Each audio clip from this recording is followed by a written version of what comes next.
자, 자기소개서의 중요성에 대해서 말씀드리겠습니다. 대체적으로 입사관들이 서류 심사를 할 때 학생부, 그 다음에 추천서, 자기소개서, 주로 이제 그 주된 서류가 이 세 가지죠. 자, 이것 중에서 만약에 학생부를 먼저 본다면 선입견이 생기죠. 왜냐하면 학생부에 이미 이제 점수가 다 나와 있으니까.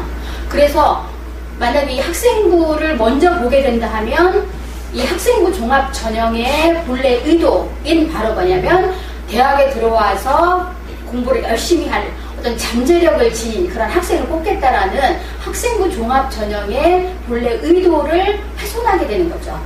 그래서 입사관들은 서류 심사를 할 때 가장 먼저 보는 게 자기소개서입니다. 따라서 이 자기소개서를 잘 쓴다면 자기가 내신에서 조금 불리한 점이 있다고 할지라도 그 불리한 점을 얼마든지 만회를 할 수 있는 그런 좋은 기회가 될 수가 있겠죠. 그래서 이제 학생부 종합전형은 결국은 내신으로만 줄을 세우지 않는다는 거죠. 그만큼 어떤 자기소개서나 추천서가 그만큼 영향을 많이 미친다는 거죠.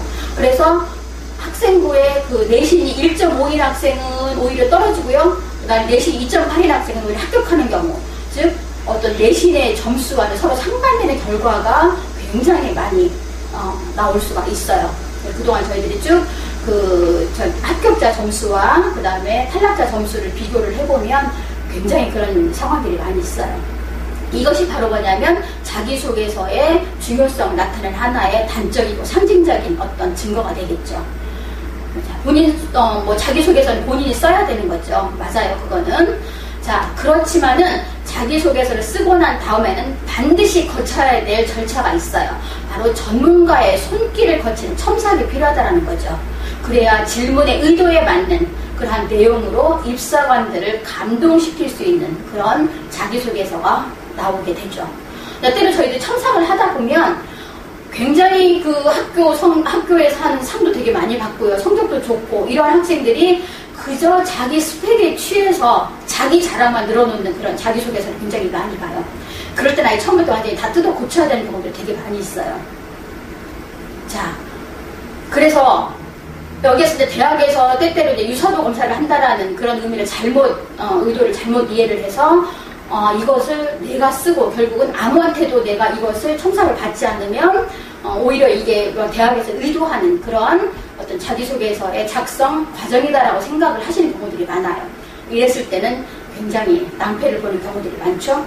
그리고 이제 상황에 따라 저희들이 이제 면접하는 과정에서 그 전에 이제 나름대로 쓴 자기소개서를 가지고 어떻게 3배수, 4배수에 어떻게 들어서 면접을 하는 경우들이 있어요. 자, 그랬을 때는 굉장히 스펙은 좋은데 자기소개서가 잘못돼서 안타까운 경우들이 되게 많이 있거든요. 그래서 그런 오해를 범하지 않도록 여러분들이 지금 자기소개서를 쓰는 과정에서 일단 여러분들이 쓰고 반드시 전문가의 첨삭을 받는 그런 절차를 거치시길 바랍니다.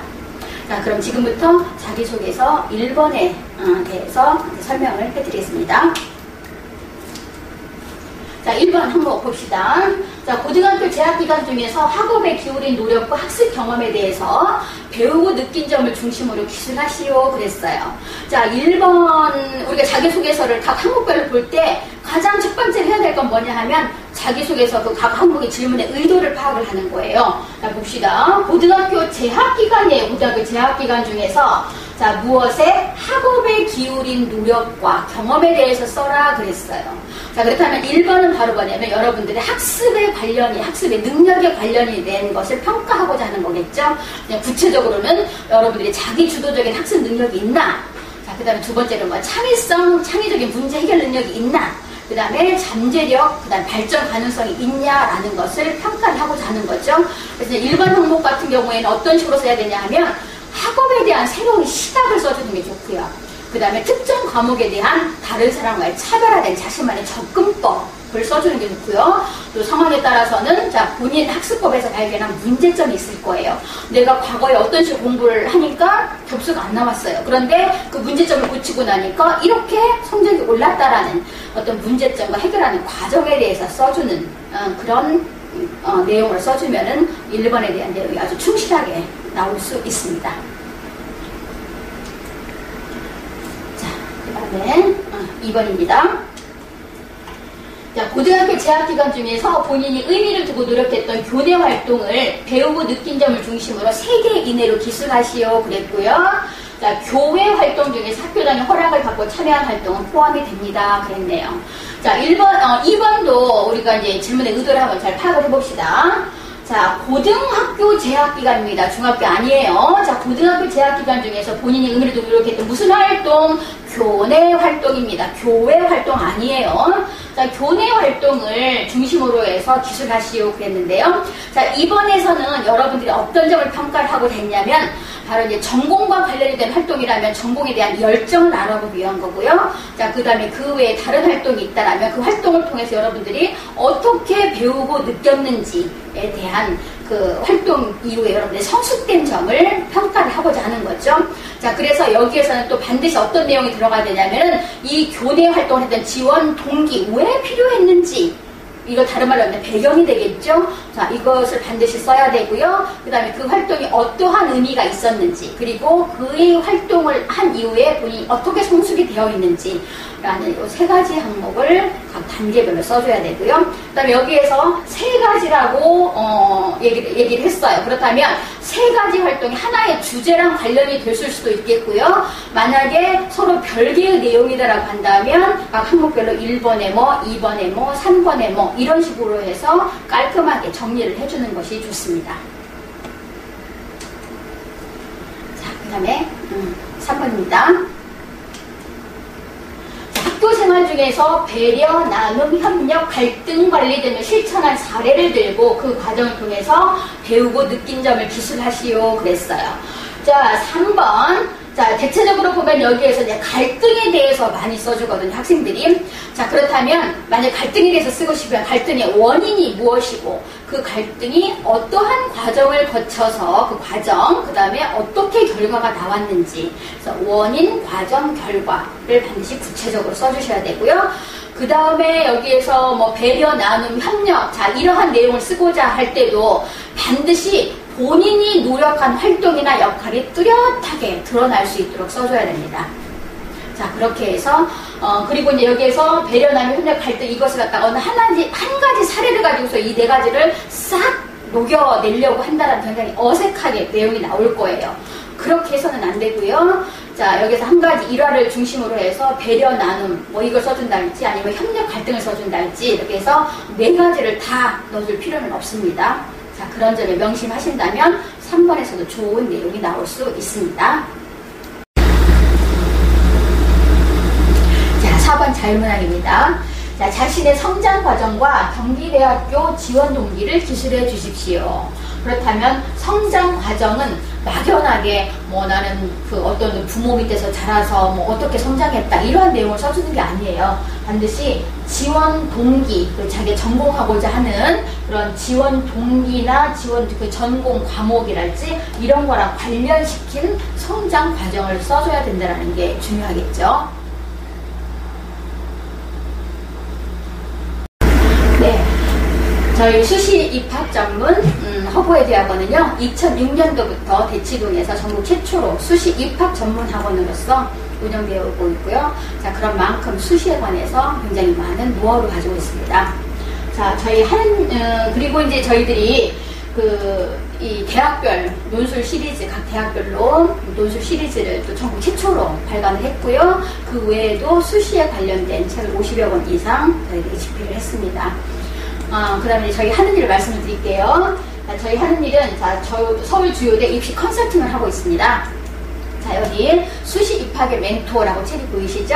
자, 이 책의 저자이신 공성철 이사님께서 20년 이상 수시 컨설팅을 해오고 있는데요. 그 근거를 어떤 근거를 가지고 하냐면 저희들 합격자들의 최고점과 최저점, 평균점 등과 같은 어떤 정확한 데이터를 가지고서 주먹구구식이 아니라 정확한 데이터를 가지고서 저희들이 수시 컨설팅을 하기 때문에 굉장히 적중률도 높고요. 그리고 어떤 그 학생들이나 학부모님들이 그 결과에 대해서 대단히 만족을 하시고 있습니다. 자, 그 다음에 저희들은 자기소개서를 지도하고 첨삭을 하고 있는데요. 자, 특히 이제 금년 같은 경우에는 자기소개서에 대해서 이제 써야 쓸 수 있는 사항 아니면 절대 써서는 안 될 사항이 되게 많이 있죠. 자, 그런 사항들을 정확하게 이렇게 점검을 하고요. 그 다음에 입사관들을 감동을 시킬 수 있는 그런 성공적인 자기소개서가 될 수 있도록 저희들이 지도 첨삭을 하고 있습니다. 자, 그 다음에 대학별, 개인별 면접반, 논술반 운영을 하고 있고요. 그래서 이제 특히 면접반 같은 경우에는 실질적으로 교수님이 질문하고 대답하는 것처럼 그 모의 시뮬레이션을 진행을 하고 비디오를 다 촬영하고, 자, 이런 여러 가지 과정을 거쳐서 학생들이 실제 면접장에 가서도 어떠한 질문이 나왔을 때도 아주 그 자연스럽게 자기 생각을 나타낼 수 있도록 그렇게 지도를 하고 있습니다. 그리고 상위 1% 국영수 탐구 과목에 관한 상위 1% 캠프를 진행을 하고 있고요. 그 다음에 저희들이 또 그 합격을 위한 학생부 연관 관리의 중점 어떤 업무로 저희들이 진행을 하고 있는데요. 자, 학생부는 굉장히 중요하죠. 자, 이 학생부와 자기소개서가 들어가는 학생부 종합전형이 전체 수시 모집 인원의 36%나 되는 많은 숫자를 모집을 하고 있어요. 자, 그만큼 자기소개서를 쓸 수 있는 학생부의 기본 자료가 굉장히 중요하고요. 자, 그리고 나서 이제 그 다음에 이제 교과 우수자나 논술 전형이나 자, 이런 데서는 수능 최저가 굉장히 높아요. 자, 하지만 학생부 종합 전형은 수능 최저 등급이 없거나 아예 없어요. 그러거나 아니면 설령 있다고 하더라도 수능 최저 등급이 굉장히 낮아요. 자, 그래서 학생부 관리를 꼼꼼하게 1학년 때부터 해간다면 나중에 학생부 전형으로 지원을 할 수 있는 기회가 굉장히 많이 있습니다. 자, 그 다음에 이 또 학생부 종합전형을 왜 또 학생부 관리를 왜 고등학교 1학년 때부터 꾸준히 해 나가야 되냐 하면은 논술 전형이나 교과 우수자 전형 같은 경우에도 하물며 여기에도 비교과를 반영을 한다는 거죠. 그래서 그만큼 학생부 관리는 굉장히 중요하다는 거죠. 그래서 여기에 관련된 내용으로 고등학교 1학년 때부터 뭐 독서, 자격증, 동아리, 봉사, 진로 탐색 뭐 이런 것들 포함한 여러 가지 비교과 활동을 체계적으로 해 나간다면 자기의 전공과 관련이 돼서 나중에 자기소개서를 쓸 때도 굉장한 어떤 그런 어떤 만족한 그런 결과를 얻으실 수가 있습니다. 자, 그리고 또 여러분들에게 또 좋은 그 어떤 그 안내를 하나 해드리자면요. 네이버 카페에 상위 1% 되는 비결이 있어요. 네이버 카페에 허브 HUBAP 그래서 이쪽으로 들어가시면은 여기에서 합격자들의 굉장히 다양한 여러 가지 사례들이 많이 나와 있거든요. 그리고 여러분들이 학습을 할 때 아니면 여러 가지 학교 생활을 할 때 도움이 될 만한 많은 자료들이 있습니다. 여기 들어오셔서 많은 도움 얻어 가시기 바랍니다.